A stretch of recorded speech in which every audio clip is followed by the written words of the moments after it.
Hey, what's going on, everybody? Back for another episode of the Winner Circle podcast.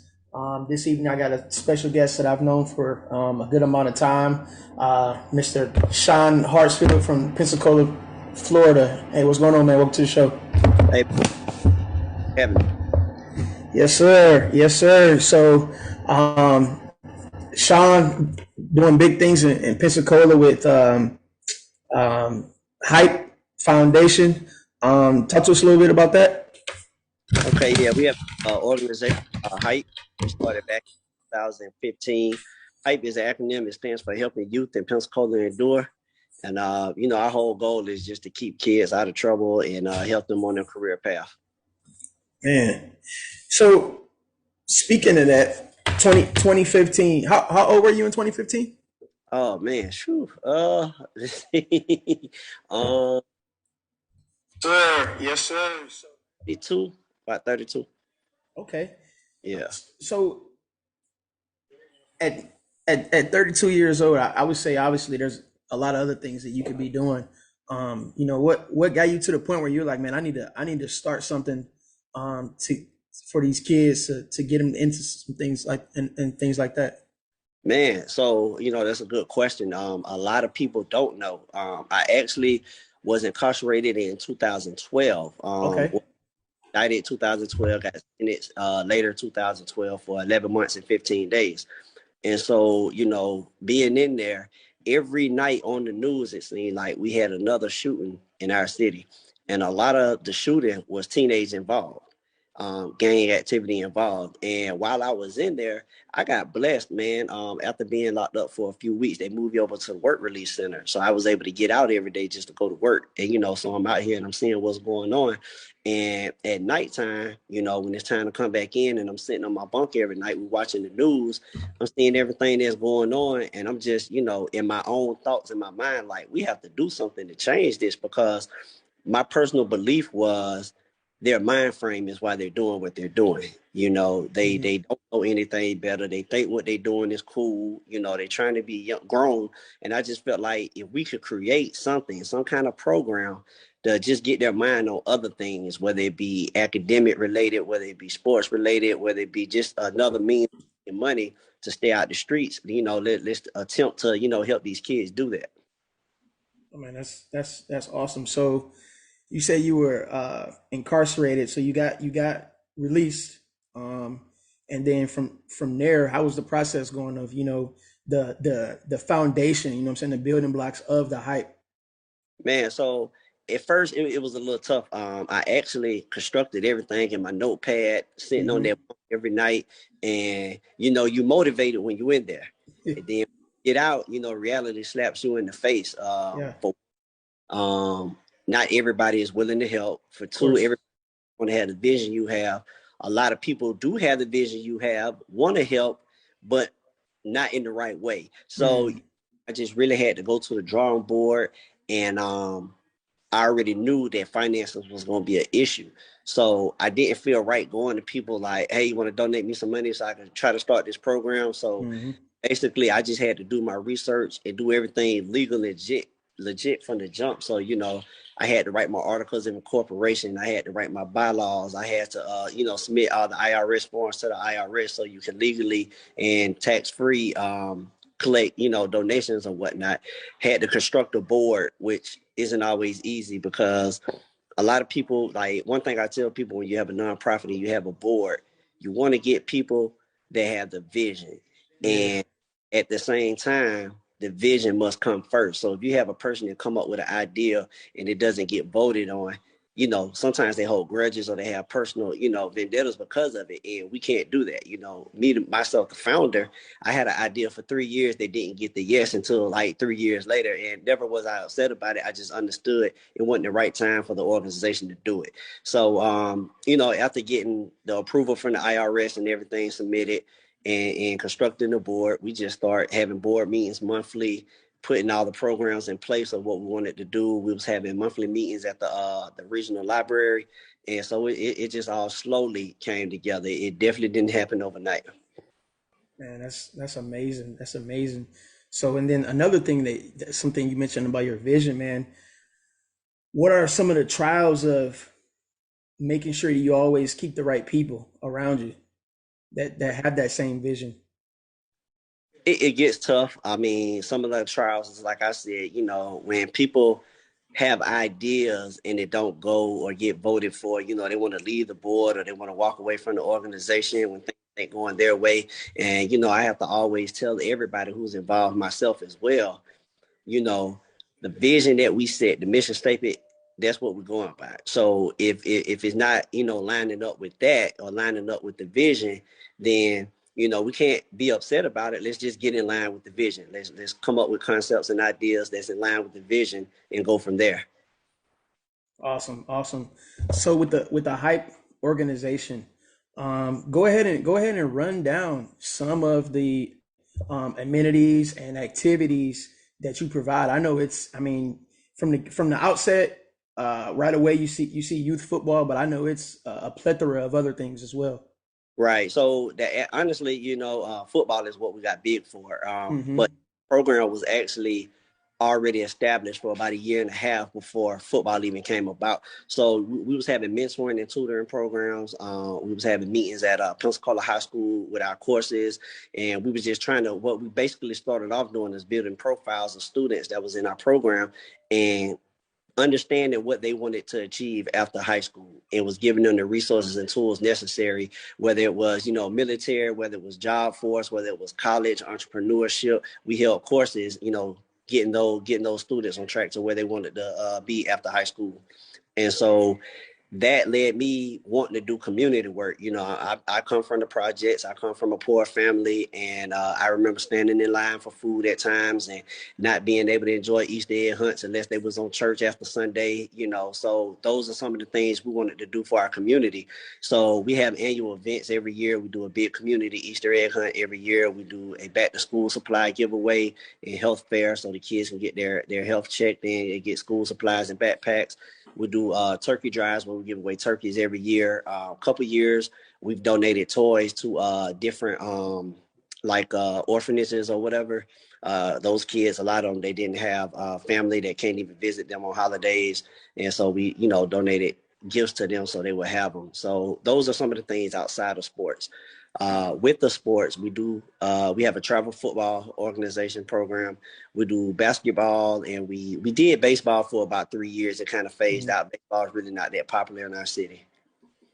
Yeah, man, and you know, just obviously I was there and I know you and things like that. But my 3 years in Pensacola, man, one thing I'll say about your organization and how you did things, it wasn't small time. I felt like it was like you were how can I say it? You were pulling all punches and you were not limiting any. Like I heard you guys on the radio advertising. Yeah. I seen I somehow I happened to be at Escambia for something when you guys were doing the like the career. It was like a career day Yes. at Yeah. Escambia High School. Right. I remember the backpack giveaways. I think you did something else. I think you did something for Thanksgiving too. Yeah. We do the turkey giveaway every year.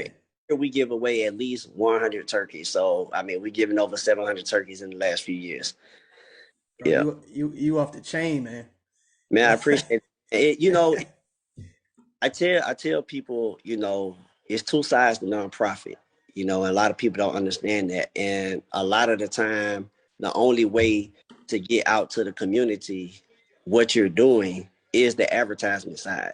And a lot of people kind of frown on it. It's like, oh, you're giving out turkeys, but you got cameras out there. And the sad reality of it is when you're trying to get those funds and Yep. writing these letters to these corporations that you're trying to get funds from, they actually want to see what you're doing. Mm-hmm. Anybody write a letter and say, hey, we do this here, we service this amount of From people, Valencia, kind of have that 20 foot minutes sun. to show them. So, that's kind of why one reason why we go hard. So it's like, okay, if I have to get the media involved, then I'm gonna do it big then. Mm-hmm. So and that's the same thing with the travel football. We put them in the toughest travel organization, around here in the United States, which is the AYL. So I mean, we could have went Pop Warner, we could have went AAU, which since then we have, tried other leagues, but Mm-hmm. we put the national platform, so giving them top exposure, which is, good for our kids because at that time there was only one other organization that gave kids that opportunity, which was the Pensacola Browns / Pensacola Colts. So, they paved the way. We came in and did it. They're doing rec ball now under Warrenton Youth Sports. So they're the Wedgwood Wolverines. So right now we're the only, organization in the city that's providing travel ball for our athletes right now. Man. So going back to retouch on some things because um, a lot of us come from similar situations and similar backgrounds, and just thinking about I'm sure that you kind of got a lot of doors shut in your face from being where you came from, having to show up as someone who had prior adversity. I'm pretty sure you got judged a lot. So what kept you going? Um, trying to talk to these people in the professional landscape, and knowing that people was going to judge you. So, I mean, a few things kept me. One was just my background. Like I tell it all the time, I'm not ashamed of it. I was a kid, so it wasn't like I had any control over it anyway. But I mean, we were poor and we grew up that way. And even though I lived in the projects and a lot of violence in our neighborhood, I was still an honor roll student. But when I got to high school and I started living with my grandma, I literally was one of those kids. People say it all the time. We don't know how true it is, but like my grandma had a Social Security check and it paid her mortgage. So I literally had to work in high school to pay the rest of the bills in the house. And, that led me to do other things to get income. And so being arrested and, after the fact, it's like, okay, we got this guy and, he ain't had the best upbringing and he's been to jail before. For me, a lot of doors were shut in my face because of that. However, I know the man I am. And regardless of anything they have done in life, I've been a great father to my kids. And just seeing that the opportunities they have because of the way I parent made me keep going because my whole goal was to change these kids in our community life. So if I could be that father figure to them, that coach to them, that uncle to them, to keep them motivated to do better things, I had to do everything in my power to get those resources for them. So no matter how many times they said no, I kept going door to door, business to business, man. And that's another thing. If anybody out there wants to start a nonprofit, have tough skin because you're gonna hear no 1,000 times before you hear. Yeah, man, that's dope. I couldn't imagine it running the whole entire organization because just trying to get sponsorship and donations for one football team is taxing. Like it's Right. crazy. Yeah, it really is, man. But I tell you, one thing you have to build community partnerships, community relationships. And one thing about for me is when I go in and I'm asking for donations or sponsorships, I also ask, well, what can the program do for you? Mm. It's not about just getting your dollar so we can get these turkeys or these school supplies or these football pads and helmets. What can the organization do for you? Does your building need be painted? Can we get the guys out on Saturday to come and clean your parking lot or, cut the grass or pressure wash the driveway or something. So it's more so one of those things where it's not just a give or a take situation. It's like, what can we do for you as well?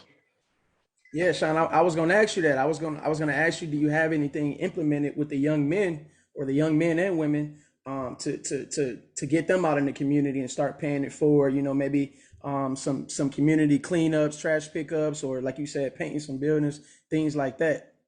Yeah, so we're definitely working on one thing another organization did 2 wins was they adopted a highway. And that's something that I Okay. want our organization involved in. So they have a highway that they're pretty much in charge of keeping clean. I want to do that with my organization right now because on the side, I dabble in real estate a little bit, flip a few properties. They help young men keep money in their pocket. I hire them to come help do the work. Okay. Whether demo a house, cleaning out what we have demo, whether it's cutting the grass. I got a young guy tomorrow. Well, if the weather permits, he's gonna help me knock down a fence. So it's just we do things in the community. A lot of that side never gets publicized in the media, but that's fine because that's not what it's for. Mm-hmm.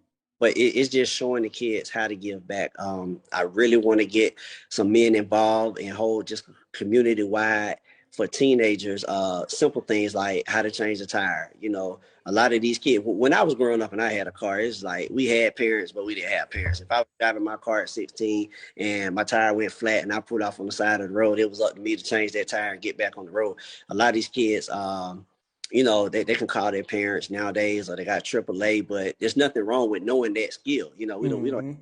be victim or play dumb into our phone all the time and call AAA. Hey, let's change the tire. Let's show these kids how to change the tire. Stuff like that, man. But yeah, we definitely have things where they give back to the community. Even with we're partnered with the juvenile justice system. A lot of kids they get on probation and they can call hype and do their community hours with hype. So a lot of the time I have those kids come out, clean out the concession stand, clean the field, work the chain gang on Saturday. So it ain't all tough, but they get to enjoy and get a second chance because a lot of times, let's be honest, they targeting our kids. Our kids do commit the crimes, but they targeted them and they're harsh punishments. And hey, let's just give them a second chance. And in the punishment process, we can have some fun with it too. Man, that's amazing. That's amazing. So speaking of that, with the dynamic of juvenile delinquency and arrests and things like that, um, you spend any time um, at the boys' homes or the youth detention centers? Yeah, that's another thing that goes very undocumented. I've been in my fair share of juvenile courts, pleading with judges, give them a second chance, let them be a part of the hype program. Let's see if we can turn this kid around. I also had people in my program who's been in those shoes and has gotten in trouble outside the program, and we're there to help try to get them out of trouble. But yes, I've been in a lot of hearings with teenage kids, and some of the situations get sad. Some of the situations are deeper than just us helping. They have a lot of things going on in their household, and we just try to be there as much as we can and do what we can. So I mean, sometimes it gets tiring. I've had state attorney call me before. Hey, I got this kid. This is what's going on with him. Is there anything you guys can do to help? And we do it as much as we can. That's amazing. So, what time does your day start and what time is your day end, brother? And so, I mean, to be honest, my day has been starting kind of late and late. I mean, like 9 a.m. But for the most part, when the grind is going on for real, I mean, we up by 5, 6 in the morning, 2, 3 in the morning, we going to sleep. So Grind. it gets hectic, man. Because you have to do all this on top of what you have going on in your personal life. We still have, family, kids, wives, girlfriends, whatever, the case may be. We still have a lot going on in our personal lives. So time for our family, our personal job, our businesses, and the organization. So yeah, it gets pretty hectic, man. Within a day's time, I can go to a board meeting.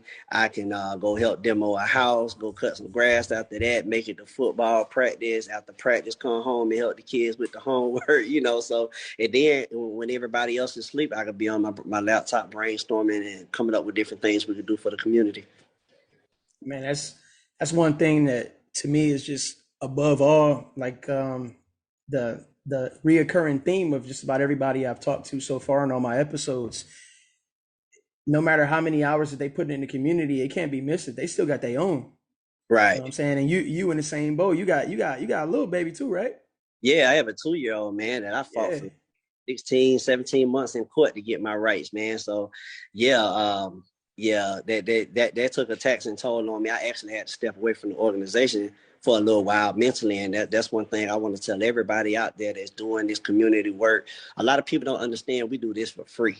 We Yeah. ain't making no money. So on top of trying to take care of our personal lives, we're doing this. So when things get taxing mentally, man, take a break, step back. That's why you have a board. That's why you have other people involved, and you got to trust those people to keep everything going in your absence. So I definitely want to, shout out my board, shout out my athletic director, shout out everybody that in the last 17 months when I was fighting for custody for my daughter, man, they stood up, they stepped up and played a big part in the organization. Yeah, man. And like I said, just my small piece that been doing the last 8 to 10 years with coaching youth and high school football. It's a grind, man. And I can only imagine what it is to run an entire organization. Cause I mean, taking kids home, picking up kids.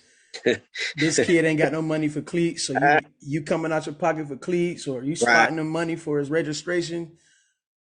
Yep. Who knows what? And it is a grind, and that's one thing I'm trying to get out here with everything I do and with talking to you guys is I'm just trying to shed light on like this stuff is not easy, man, and like we need to start all these people that are putting in all this time in our communities. We need to start paying them more respect, man, and lifting them up because when people like you ain't around no more, the city gonna feel it.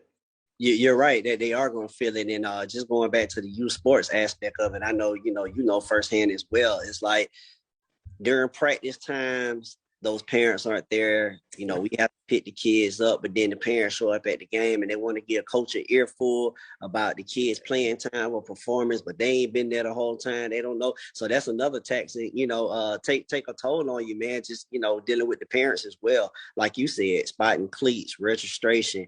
We might stop at the gas station so I can get some gas so we can get the practice. And everybody in the car, coach, can I get a Yeah, Gatorade? Can I get man. water? So, and you can't, man, can't really tell the kids no, it's not their fault. So I remember when I was coaching with y'all even had a van, man, like 15-pack van. yeah, Load the yeah, kids up. Y'all was picking them up for practice. Y'all was doing like studying and tutoring before right, practice. Like right. y'all doing it all, man. And it's just some people that don't appreciate it. It's just really unfortunate. But yeah, y'all doing it all. Yeah, it is really unfortunate, man. But we get the rewards, man, when we see these kids graduate. Three of the former hype athletes have signed college scholarships. So Yeah, yeah. So De'Aaron, Herschel, me. If y'all listening, man, congratulations and shout out to y'all. Keep doing your thing, man. But it's very rewarding when we get to see these kids, off the field and in the classroom, and achieving all the things that they want to achieve. It make everything worthwhile. Then. for sure, man. So let's talk about looking forward and the next 5 years. What is your vision for hype? Man, so my vision is just always what it's been, and it's just to keep improving the program. Hopefully, in the next 5 to 7 years, one thing I've always wanted to do is us playing travel ball. It's hard to get a game feel. It's hard to get the city behind your back because you're not Hmm. playing city rec league. So Hmm. outside of that, I've always wanted to have hype on resource center, football field, athletic complex. So just I want to get our own study lab, library, computer lab, um, football field, weight room, and it's a little deeper than just getting it to have it. What people don't understand is a lot of athletes that play with us, parents are not in a good position. And Hmm. I feel like if we could come up with a resource center, computer lab, library, we can employ those parents. You Hmm. know, in house, keep it. Help. The parents of the kids that we're helping as well. So my big goal is to keep doing what we're doing and being able to provide jobs for the parents that's in our program. Man, I know it's gonna pay off, man. You gonna get it. I think in my short time of being in Pensacola for how small it is, that's probably the most talent rich place I've been in. Like Yeah. so many pros in every sport. I mean, Right. I was just a normal dude. I mean, I was in the military, so I made some relationships, but I met Justin. I got to meet Justin Gallen. I got to meet a few other pro football players from Pensacola. So Right. those guys are gonna appreciate everything that you're doing. Somebody gonna break through and they're gonna come back, man, and it's gonna pay off for sure. Right, right. And hopefully that'll happen. But one thing I always tell, because it's funny, all the athletes, Coach, when I make it, man, I'm gonna come back and I always tell them, man, make sure you take care of your family first. Well, Yeah, whatever you want to do for height, that's all fine and good. But man, make sure you take care of your family, because at the end of the day, I would hate for you to see, for me to see you lose it all and you fall off, but height benefit from you making it pro or whatnot. So I yeah. always take care of your business, take care of your family. Then if it's anything you want to do, let us know. How's your son doing? He's in high school now, right? Yeah, he's in high school. He goes to West Florida. He got accepted to that medical program. So he's doing real well, man. He's excelling well, and he's excited about his future. I believe next year, his senior year, by the time he graduates, he'll be able to work on the ambulance his senior year of high school. So he's really into it, man. So much into it. That's all he watches is medical shows. And so, we're starting to look at colleges now. And I was just telling him, like, you really got to buckle down, because when you say medical, it's too broad. Like, it's just so many things you can Yeah, go in. So picking the college that you want to attend is going to, be based off of the career path in medical field that you want to go. So, this school might be good for this area in medical, but that school might be better for what you're trying to do. So we're getting it all together now, man. He gave up sports just to focus on school. So he's been an honor roll student that's his what's whole, up. yeah, been an honor roll student his whole life. He got his first job when he was 15. He's still there. He actually got promoted over the summertime, so he got a raise and a promotion, a different position. So he's enjoying it and he's balancing it all. So I'm interested to see how he progresses and keep it going. That's awesome, man. When it comes to your own kids, and they